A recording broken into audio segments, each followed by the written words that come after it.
guys আমি হ'ল চৰকাৰী স্কুলৰ পঢ়া ল'ৰা ছোৱালী আমি নিজে বেজ চাচি লৈ যাওঁ স্কুলত ধুনীয়াকৈ আৰু আমি নিজেই গুৰু পিতন পাওঁ এতিয়াৰ ছাৰ মেমৰ দৰে আহা টমাটাৰ বাৰী মাজেদাৰ আহা টমাটাৰ বাৰী মাজেদাৰ আমাৰ সময়ত ছাৰ মেমহঁতে এনেকুৱা নাছিল যেতিয়া আমি স্কুলত আহিছিলোঁ ৰণত যোৱা যেন লাগিছিলে যে ঘৰত আহি পাম না নাপাম আজি একো ঠিকনা নাই কথাতে আছে নহয় পাহাৰত হৰিণা মাৰি খাব নোৱাৰি ঘৰত ছাগলীটোকে মাৰি খোৱা বুলি আৰে ভাই কেতিয়াবা মই এনেকুৱা ভাৱ হৈ যায়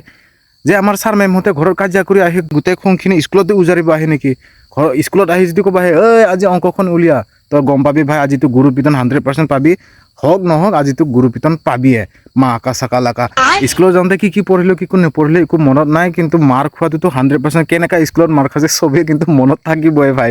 বহুত খাতৰা স্মৃতি বাৰু যি হওক নহওক আমাৰ শিক্ষাগুৰুসকল নহ'লে আপোনালোকৰ আগত ইমানখিনি কথা পাতিব পৰা মোৰ নলেজ নাছিলে চ' বহুত থেংক ইউ মোক ইমানখিনি জ্ঞান দিয়াৰ বাবে শিক্ষক দিব আহি আছে যিহেতু মোৰ মৰমৰ সকলো শিক্ষাগুৰুলৈ